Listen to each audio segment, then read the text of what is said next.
It's obviously definitely not the correct way to make money online. Redbubble should be aware of this.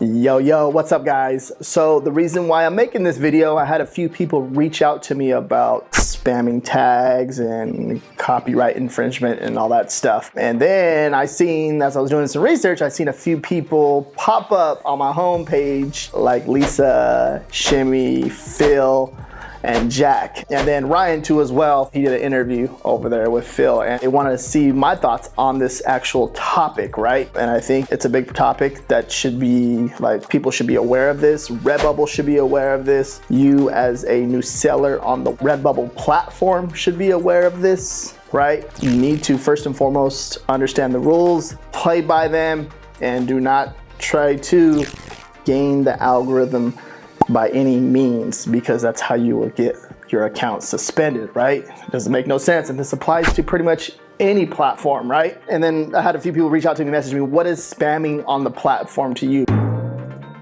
Because they obviously want to like go by the rules and they don't want to spam the platform. So basically there was a Redbubble blog about this, about keeping the tags around 10 tags, right? So their idea thoughts about this is like, you want to keep it between 10 tags, right? You want to keep it around that area, 8 to 10 tags, right? And I think that's important because they're basically saying like, if you do anything that's unrelated or like more than that, it's like considered spamming in a way. So now you're gonna see people that have 30, 40, 50, 60 different tags, right, in their listing, and that's considered spamming, right? Now that's one version. The second version of spamming is going to be putting tags not related to the actual design. Now, if you're doing this to trick the algorithm to promote your design more, that is a big freaking no-no, right? Because think about it, Redbubble's giving you the opportunity to sell on their platform, and then now you're trying to game their system, right?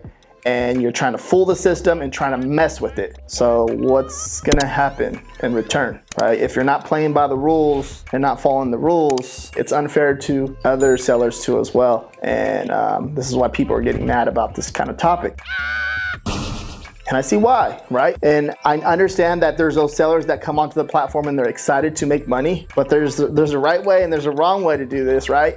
And you obviously want to do it the right way if you plan on building like a stream of income on Redbubble and staying long term, right? Because the goal is long term. You don't want to make $200, $300 and the next month you don't make no money. The goal is to make $1,000, $2,000, $3,000, $4,000 on print on demand, right? Just in general, right? And this applies to pretty much any single platform because it obviously happens on Amazon merch too as well. You're gonna see people trying to put like little dashes in the title, right? To kind of like bypass the algorithm to get their design approved. And you'll see people doing this type of stuff. And you doing this to try to trick the algorithm, trying to fool the algorithm, right? It's a big no-no. And this is, I can see content creators making points about this, and this is true, right? And this obviously definitely needs to be talked about more because some of these people don't know what the heck's going on. They don't know what they're doing. They don't understand the rules and stuff like that. And obviously you can only point them to the platform's rules and terms and service and all that stuff. Yes, but as you're growing and stuff like this, you kind of ask yourself like, is this considered spam tagging or whatever the heck you want to call it, right? Spamming, okay, just spamming the platform with tags, right?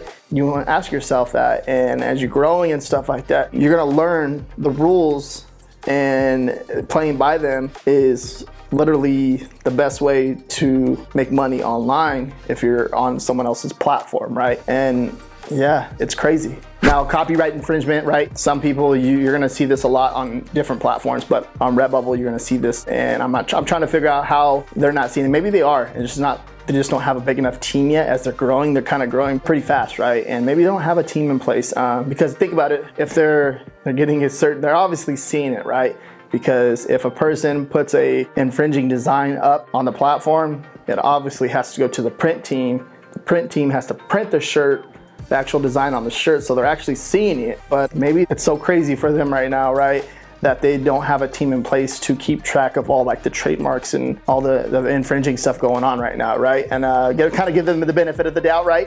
Because we're playing on their platform, but maybe they're in the process of doing all this. And us content creators making content about this, maybe kind of enlighten them because maybe they don't know, right? You never know. So I don't know. I don't freaking know. But It's obviously definitely not the correct way to make money online by stealing people's designs and leveraging other brands to make money without their acknowledgement and their approval, right? So definitely a no-no. The most important thing here, that if you guys are learning anything from this video, is to make sure that you understand the rules and follow by them, right? And obviously, if you're confused about something and you don't know something, try to research it more, right? Take it to that extra mile to learn something and to make sure that you're playing by the rules and stuff like that, because it makes it better for you long term. If you don't know something and you're making a ton of money off of it and you think that you're borderline, like you're crossing the line by a little bit, and you have that feeling, like, just don't do it, right? Take it off the platform, delete it, or look it up, research it before you even delete it, right? But it's important that you understand the rules and play by them if you think this is gonna be like a long-term play for you, or if you want to just build a sustainable income off of print on demand or just Redbubble in general. It's important that you understand the rules. And this also applies to any platform, right? I have a video where I go into detail right here about how to do tags on Redbubble.